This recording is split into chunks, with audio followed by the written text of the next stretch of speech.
Hello, very beautiful micro-philosophical community. What makes a music lover a professional musician? What makes somebody who likes thinking philosophically a professional philosopher? What makes somebody who likes practicing art a professional artist? Are these distinctions deep, or are they just banal forms of the realization that somebody's getting paid for their work? Or are they, in fact, bogus forms of elitism that try to introduce distinctions where there is no need for a distinction?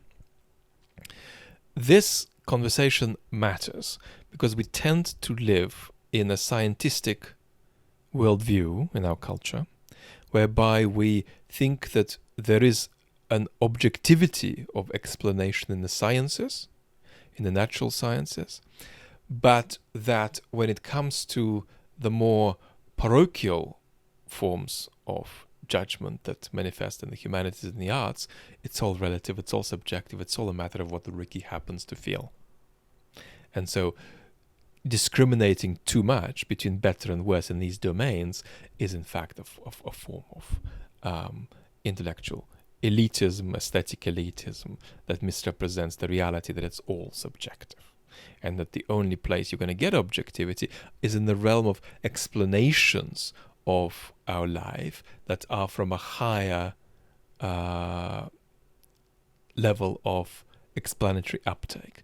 Explanations that are more general, explanations that are more exact, more generalizable, that the natural sciences give us. We tend to think that once we leave the natural sciences, it all becomes a subjective crapshoot, and people who claim to be experts in music making or in philosophy are just full of it.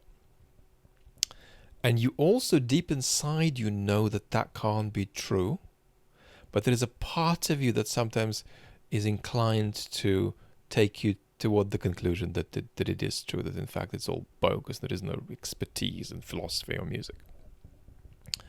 Well, let's explore this a little bit. And it's not just about understanding our culture better, or understanding music or philosophy or whatever else better.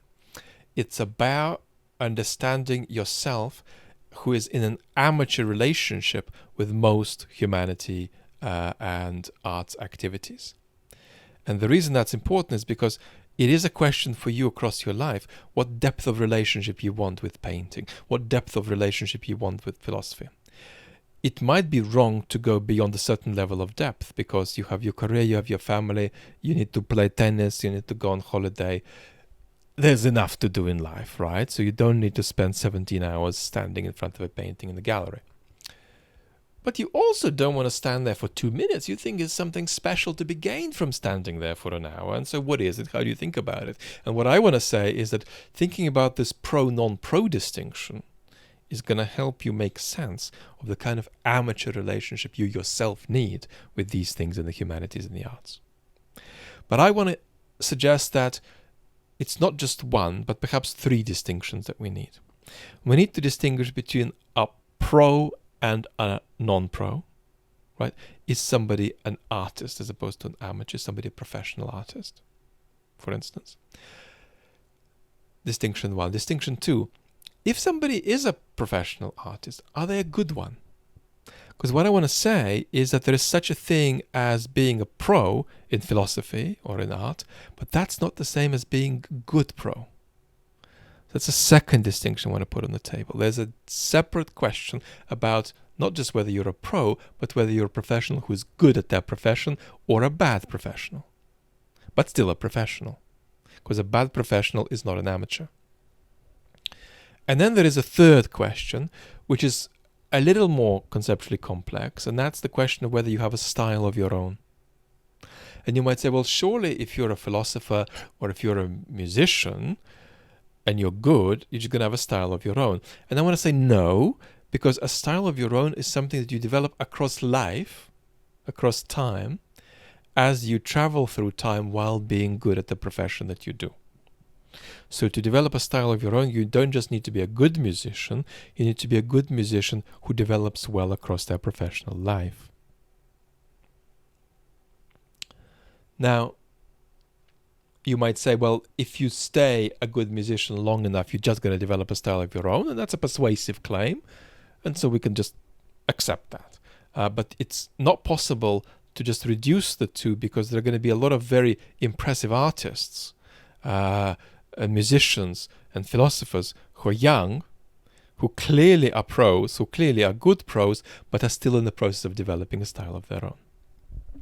So let's jump from one domain in the arts and the humanities to another briefly and illustrate these distinctions. Let's start with philosophy, and then we can do music, painting, and we can throw in wine there for fun just as well. So, what makes a professional philosopher? I think that you are never going to get a definition. But what you are going to get is a set of ingredients that is important in telling apart a pro from an amateur. And I want to name two. The first ingredient in philosophy that's going to separate a pro from an amateur is what I call topic wherewithal. So let's take a personal example. Because of my background, because I'm going to be writing a book about this now, even though I'm not for health reasons, I know a lot about political liberty. So I know every major expression of that concept in the history of the West. And quite frankly, a lot of professional political philosophers know that too. So it's not very special knowledge, really. It's really an advantage anybody would have if they practiced long enough. But if I get into an argument with Ricky down the street about what kind of conception of political freedom best suits us in the modern world, I'm going to have a structural advantage over Ricky. Because Ricky is going to be in the position of having encountered some conceptions of liberty. I'm going to be in the position of having encountered all of them. I've tried all the vegetables that there are. Ricky has just tried cabbage, lettuce, and celery. Ricky could even be better than me at telling apart vegetables, but he hasn't tried all the vegetables, so I'm going to have a structural advantage there. And that's going to be a pro versus amateur difference. There is another difference, and that's in the fact that the process of thought for a professional philosopher is multifaceted. Thinking is not doing any one thing. It's doing many, many things. It's like driving a ship or flying a plane. There's going to be many, many levers, many buttons to pull or avoid pulling, or pull at the right time or the wrong time. So, caricaturally, Ricky walking down the street is going to be closer to going on in the following way. Here is proposition A. Does it lead to proposition B? Yeah, it does. Does B lead to C? No, it doesn't. Yeah, I'm being rational. I'm Ricky, and I'm distinguishing between A and B and C and looking at their rational relationship. That's good, but there is more.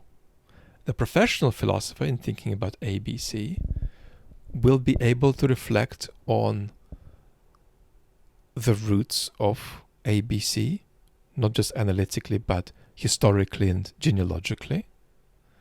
In thinking about them, they'll be able to reflect how much it is belief versus how much it is images that sustain A and B and C's persistence in people's thought. The philosopher will also be able to make judgments about when to think about A and B and C via giving definitions versus via giving metaphors and analogies. The philosopher will be able to make judgments about when to hurry up and when to slow down, about when to be rigorously rational and when to gain a degree of access to your unconscious mind and see what it might come up with, and so on. So you see, it's a much more multifaceted process. If you throw somebody who can vaguely swim in the pool and tell them to get to the other end, it's going to be a different activity than if you throw an Olympic swimmer in there, right? They're going to be reflecting on what they do with their different body parts as they get to the other side in a much more multifaceted and systematic way than if you throw me in the water, well, now you can't because I'm too sick for that. But if I were well enough, I'd just try to move my arms and my hands in a way that keeps me afloat and gets me to the other side in a very inefficient way, but I'll get there. So that's the difference. But notice that so far it doesn't follow that just because thought is multifaceted for me but not for Ricky, and because I know all the conceptions of freedom and Ricky doesn't, that I'm any good at my job. Because it's still entirely possible that I'm very bad at it. It's even possible that Ricky, who isn't a philosopher at all, would be a better philosopher than me if he had the technical initiation around processes of thought and the academic and historical initiation about the different conceptions of liberty out there. So, you see, we've established that I'm a pro, but it doesn't follow that I'm any good. I could be really, really rubbish. Really, really rubbish. Now, if I'm not rubbish and I'm really good, then what will happen is that the way I'll speak and think and write about all the different vegetables and and how I'll employ all the different facets of the process of thought, that will present itself in a way that's not just very significant, but distinctive and unique to me. And the significance and distinctiveness here will not be something that I completely consciously control. It'll largely be a matter of things that are not consciously available to me, that nevertheless give a very special kind of coherence and significance and distinctiveness to how I think, and that gives me a style of my own. So there is the difference. You've got Ricky, you've got a pro, you've got a good pro, and you've got a pro with a style of their own. Let's do music. I think there's a lot to say with music, so let's just give one ingredient. And that's that an important difference between an amateur and a pro in classical music is that the pro will be able to engage with a piece of music independently of any particular performance of it. So if we throw a score at you and we take the score away and you've never listened to this piece and any performance of it, and we stop you from doing that, and we also stop you from approaching a musical instrument and trying to play parts of the piece. You're just there with the score, and then you're without the score. And when you're without the score, the piece begins to come alive in your head. You go from beginning to end of this piece in your head, and in bringing the piece to life, you're not relying on any particular realization of it in sound. That's professional. It doesn't follow that when you do that, the quality of that kind of oversight and wherewithal is good. Right? You could go through the piece in your head, independently of any particular performance, so you could be terrible at it. Right? But I think you're a pro. But hang on, what kind of job does that mean a musician might have? Because surely a consequence of what I've just said is that you can be a non-practicing musician, and the answer to that is yes. You can't be a non-practicing philosopher, but you can be a non-practicing musician. Let's say that you're producing somebody's music record, and in the process, you talk to them about how to distribute a particular chord for 20 minutes. And you have some bad ideas, you have some good ideas about how to distribute that chord. If you're able to have that type of conversation regularly, I'm tempted to say you're a professional musician, even if you don't play or conduct. Now, it might be that most of your ideas about how to distribute that chord are bad. They show bad taste, or they show kitsch or sentimentality. That may mean you're not a good musician, but you're still a professional musician. A weird question now arises, which is, of course, performing musicians have a style of their own, but can a non-performing musician have a style of their own? I'm going to be tempted to say yes, in the sense that producer of a record, if they're able to think about the piece, independently of any performance of it, if they're able to have that conversation about distributing the chord, and they do it really, really well. And then they do it well across a lifetime, such that they develop a distinctive way of doing this that's striking and entirely theirs. I think you can say they have a style of their own. The proof for that would be if a professional performing musician interacts with that person and says, wow, they have a really distinctive way of, reading the opening bars of Beethoven's Opus 110. They've solved a couple of problems there that I haven't solved, even though they don't play. And now music perhaps is a good space in which to illustrate why I don't want to just collapse together the distinction between having a style of your own and being a good musician. Imagine that you travel back to 1962 and you hear the young Alfred Brendle play Beethoven's Sonata Opus 111 or Opus 109. And in the slower passages, you're going to hear two things: emptiness and a very moving and beautiful, but nevertheless derivative situation, whereby Brendle is actually just imitating Edwin Fischer. And only a matter of half a decade later, Brendle begins to then give his own solutions. In these passages, which are derivative and a bit empty, I'd want to say Brendle partly lacks a style of his own, but he's in the process of developing it. But what I wouldn't be comfortable to say is that 31-year-old Alfred Brendle in 1962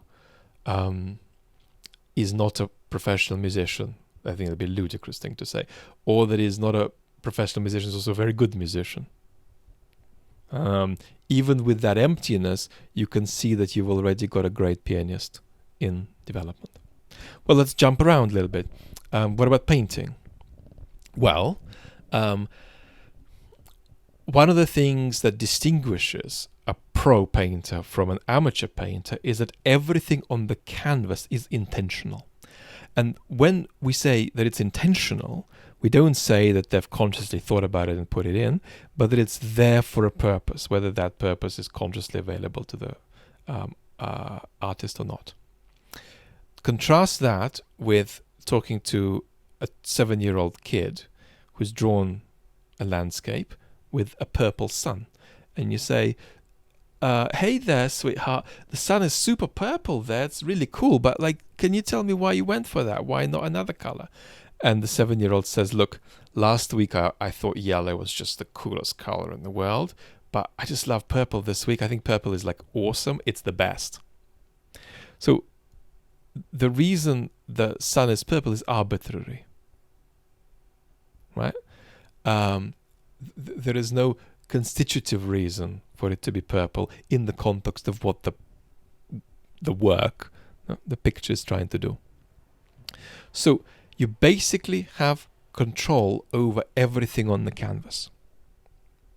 That's what makes you a pro. But it doesn't follow that you're good. It could be that you exercise that control, but what you convey is not very moving or sentimental. It could be that you have complete control over what's on the canvas, that you're very, very good, but you don't have a style of your own. One of the examples of a work like that is a work from the teenage period by Picasso called Science and Charity, where you are seeing a very impressive artist at work. So you want to say that everything on the canvas that's present is intentional. You also want to say that you're seeing a good artist at work, but you're seeing a good artist who doesn't have a style of their own. And what makes that painting so remarkable is that there are two elements in it. The window blind, and even more importantly, a clock above the wall of the bed of the patient. And that clock is in a very intense and surrealistic way. Surrealistic not in the sense that we typically use, but surrealistic in the sense of realer than real. In a surrealistic way, clock, the paint of the clock, intensely and morbidly bleeds onto the wall. And that's Picasso's mature style already there, but it's only there in 5% of the work. So if you're in Barcelona, go and see the work, because it's one of the most educational transition examples in the history of Western art, because you've got elements of mature style there that are clearly expressed in just two small elements on the canvas, and everything else is very well done, but much more derivative. Another very good artist could have drawn this. I mean, do we need to say anything about wine? Let's just say something quick about wine. I mean, what on earth tells apart somebody who loves wine, collects wine, thinks about wine, and a wine pro? By wine pro, I don't necessarily mean a wine maker. I just mean somebody who has a level of relationship with wine that is so deep and systematic as to be professional, whether they're a critic or a writer or whether they just collect wine for themselves. You can be, if you like, a non-practicing wine pro too. Now, the single ingredient I would name there is somebody's capacity to tell apart whether a wine that is very embryonic and shut down is going to develop in one way or another.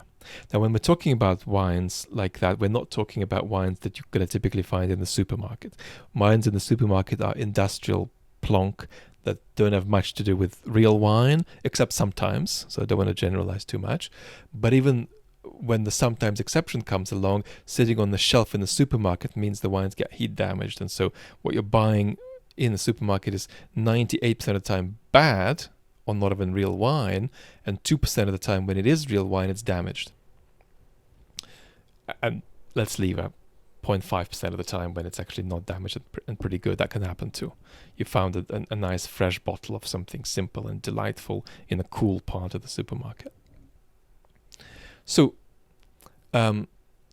somebody who has a lovely relationship with wine that's amateur will be able to react really well to what's in the glass.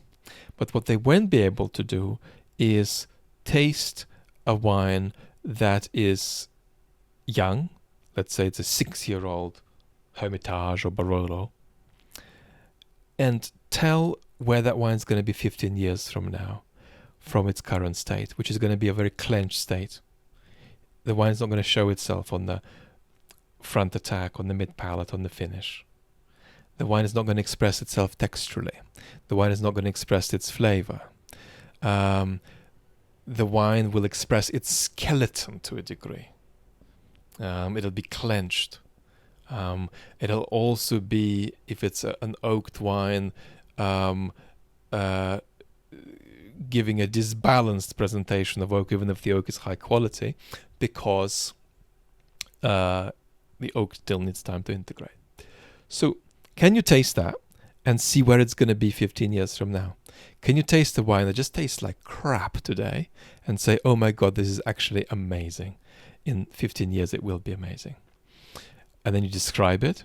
What's it actually going to be like in 15 years? And then people check, and your description matches what's actually happened 15 years from now. And so that's what a wine pro is. Even more interestingly, you probably should be able to tell what a wine is going to be like, not only from bottle, but even from barrel, right? Got to get given a barrel sample in a little pipette, put into a glass. You're going to swirl it. You're going to see something very, very primary and embryonic. And from that, you're going to be able to jump 15 years ahead and describe what's going to happen. But all of that does not make you a good wine pro. Why? Because I can taste a lovely Syrah from South Africa and say, well, that's 8 or 12 years away. And when it gets there, this is going to be the texture and the profile of the wine. This will be what it tastes like. But I might be able to do that, but without actually being able to properly aesthetically evaluate the wine, properly place how good it actually is in the context of other wines that are good and better than it and so on. So it might be that I can reconstruct that picture without actually having very good judgment about what wine is. And a style of one's own is just being able to do that across a life, in a way that conveys to people who encounter you a very distinctive relationship with wine, very distinctive relationship with what you like to see in the glass, that people can at once recognize, but not necessarily immediately capture and describe. But it nevertheless is something that feels distinctive and interesting and original. Torture? Or useful? Or interesting? Let me know how this has been for you. Lots of love.